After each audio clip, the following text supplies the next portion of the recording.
don't. Oh gosh, girl. Not yet. If I want a fry bake. We have to admire it.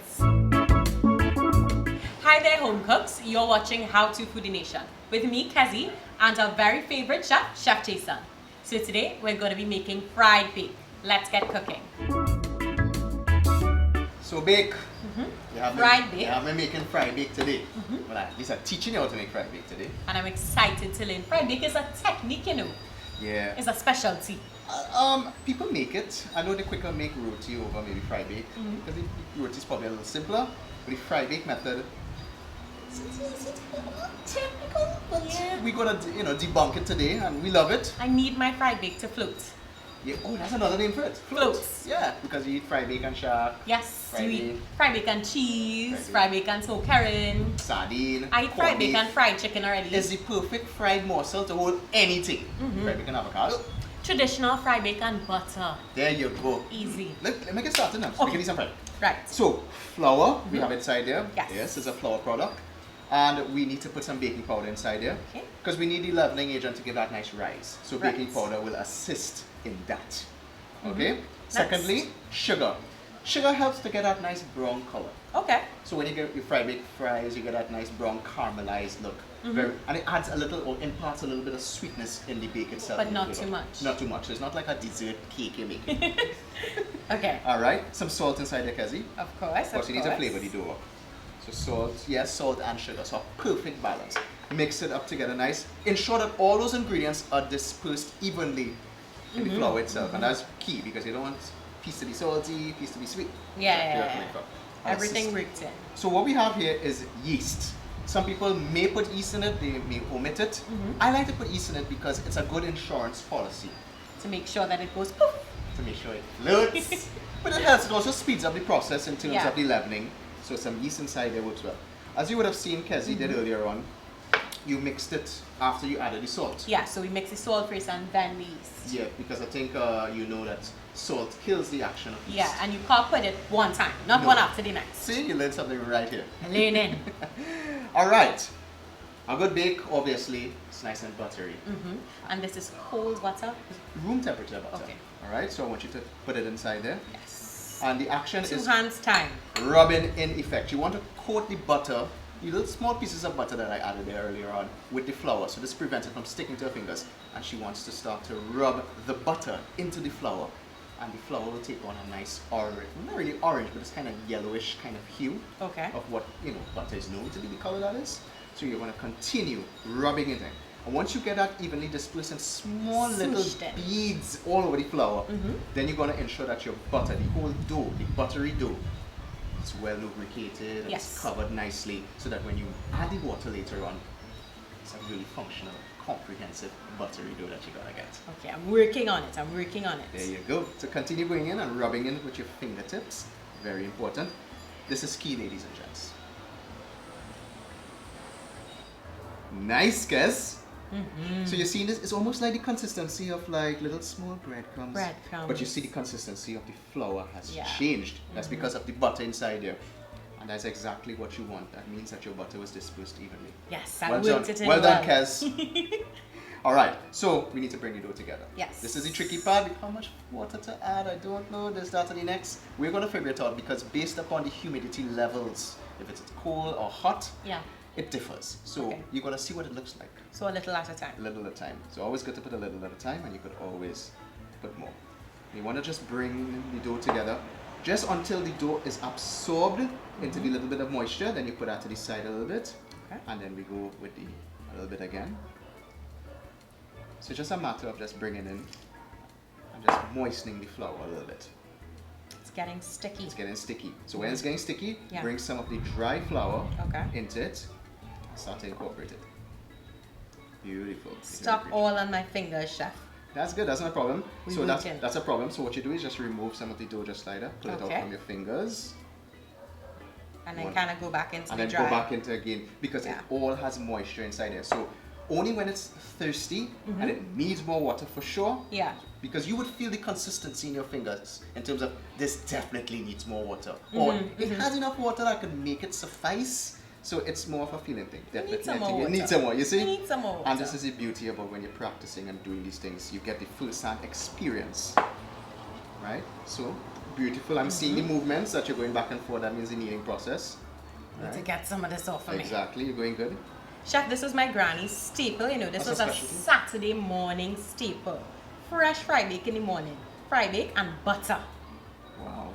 Pretty much it's anything that you could have it with when you really think about it, you know? Tell us, guys, in the comments, what do you love your fry bake with? Are you a butter lover like me? Yes. I see how you have the palm action inside it. Yeah, man. You're getting it. And it's Chef. coming together. But I need some more leverage with this. You know what? Hold this. Thank you. All right, Papa. We need to take it to the counter. Take Very it to the counter. Take So it that, to the counter. all right, so you could do that, obviously. You get a little more leverage to put your palm into it to Yeah. knead the dough. She did dust the counter, so at least it wouldn't stick, and that's very Yeah. important. And you are putting in your heel of your hand into it, which is Yep. good. So you want to develop the gluten in the flour. Gluten is the protein in flour that gives it the texture, the bite, structure. How are we looking? You're doing good, you know. Yeah? You're doing really You nice. think so? Yeah, I could take a chunk. Please. Take a chunk too. How would it be? Nice. Oh, yeah, the texture is nice. Ooh. So you bring it down, so bring it back, push down, back. I mean, I already do all the hard work. You only coming in now, last minute. You want to get a nice rounded effort like that. So I'm going to continue doing this for about 3 minutes. Okay. Just to bring it in together. Yeah. But other than that, you created the dough really nice for me. Thank you. So I'm just going to continue this. So Kez, nice smooth finish. Yeah. Like that's what we're talking about. Finish Like him off there for me. a little flower baby, a little flower A baby. flower baby, Kez. A flower baby, chef. Alright. That's good. That's good. So you get that nice, smooth, rounded top, that finish. That's what we want. I want to put it back into the bowl here right now. Right?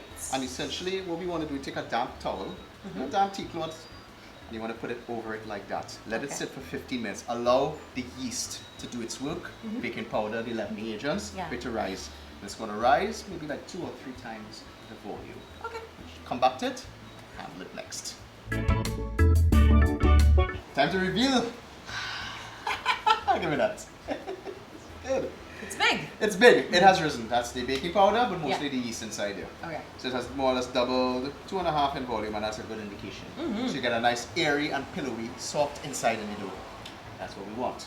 What next? So you need to push down, what you call punch down. So, So do I literally punch it? well, don't punch it. You could be gentle with it. The can dough is pat it a little alive. bit. Pat it a little bit just to bring it down a little bit, just like that. Right. So what we're going to do now is take this out, and we're going to put it on our counter. Okay. So take out the dough, a little bit of flour down. Thank you. Just slightly dust it. Beautiful. There you go. And you put down your dough on top. What we need to do now is to make our loaves. Lois. What's the other word, chef? Loaves or loya. Loya, Basically, it's okay. when you take a dough, you portion it out into small pieces. Okay. Portion. So, like if you're making roti, you'd make small pieces. So, Yeah. so you're portioning out your dough. Okay. So let's first and foremost cut it in half. Right. So it makes it easy for us to work Work with. with. And we come down again. Right. And we go down again. And at this point in time, stick with the flour. Okay. I typically just want to make it into a ball. Okay. So what we're going to do is keep on tucking in the outer parts of the dough underneath, like that, to the point where it gets like that. And then you bring it up like that, crouching with your little fingers, like Okay. if you're going to pinch somebody, Okay. just like that. Making sure to bring in all the edges. You can see that. So you get a nice, you're going to have this little peak. That's okay. Just keep on going around just like that. Pinch. Right, so you get a nice rounded finish. That's what you want. Ha! And then you just take this and you just fold it down just like that. Okay. You just go around. There you go. Bam. We did 2 loaves. You have a bigger loaf than mine. Mine looks better. I know. So we're gonna make some more? Let's go ahead. Okay. Alright. Are we looking there? We did a good job. Alright, so this is about half of the dough. Yeah. So you can easily take the rest of the dough, freeze it, use it for a next occasion. You want to cover it down. So we go to rest again. 3 to 5 minutes. Okay. In a matter of 3 to 5 minutes, you can see that the resting period allows it to Rise again. And that's good. What we want to do now is just slide a little flour Just want to gently press it out like that. Get the shape in. You want to get it shape, so you want to maintain that nice circular shape. Okay. Alright? And then what we want to do is take the rolling pin and roll it out. Chef, you ever get licks with a rolling pin? Of course! You can get licks with a rolling pin in Trinidad and Tobago. I know you get relics in your life. First you naughty. You find I hadn't. What you just call it? What's the next name for rolling pin? Oh gosh, oh Let me hear. gosh. Let Don't me see. test me now. Let me know. I feel like I heard this before and I can't remember. Bail Some now. old people say. Bail now. Right. Bail now. Close enough. So then after you roll it out a little bit and you just break it down, just stretch it gently. And once you do that, we have our oil at about 325 degrees Fahrenheit. Now this fries very quickly. Okay. So it's a matter of just putting it into the oil and you want to ensure that it fries nicely. Let's go. Beautiful. So you take the spoon now, bring it up. Wonderful. Base it with the oil on top to ensure that it swells. That's very important. That's where you get the name float. And turn. Turn it over to the next side. You turn it again. Beautiful. So you can see that it's actually rising. That's good. Yeah, you could make your big Yeah, bigger. You can make it smaller. You can make it grand. But I like the size because I mean, you can make a decent sandwich with that. He coming up. Turn again. Turn again. Turn again. So nice. Yeah, It's man. beautiful, huh? And that's that yeast and baking powder action taking place inside there. Hey man, chef. Even bad, you see too. Looking good. The color coming in now. The color is coming in nicely now. So it takes a little while. Right. But the aspect of basting it with the oil is so important. Turn it again so it cooks evenly. You never went up like Maracas Beach? Yeah. When you see those guys seeing it done and frying doing it is two yourself. different things. Look at that. Oh my Look at Lord! The thing swell, girl. Oh yeah. It get bigger. Turn it. We turn. Oh, nice. Yeah, man. So that's a float in action. Oh, I feel so proud. Now, is your grandmother? Your grandmother used to My make this? granny. I can bust style on her. You can bust style on her. I can bust style on her. Flip it one more chance and One then take more. it and then take it out now. Nice. So we taking it out now? Take it out now nicely. When it takes out, it actually turns a different shade of color when it sits and when it rests. Have a little bit of napkin. Beautiful. Good job. So let's bang on the rest. Let's do some more. No. Oh gosh, girl. Not yet. If I want a fried egg. We have to admire it. Oh. You of all people admiring, you just lick it down. Well, I mean, chef, I feel like we did a real good job on this one. You should be proud. You did a great job Thanks, in the sir. mixing process and the whole kneading aspect of it. And the frying. I mean, the beautiful color. And that's the butter that came on the sugar, the caramelization. Yeah. Very good job. So, And it's fresh and crispy. Or as the people like to say, cripsy. Cripsy. If you love a good cripsy fry bake, like this video. So we could try. I don't know about you, Kezzy, but I was long already. Oh, I look at guess that. we could try. When you open that and you have to get this steam coming out like that. Yeah. Beautiful Woo. texture, look at that. Look at the rise. That's amazing. You It's get a good. nice dough and...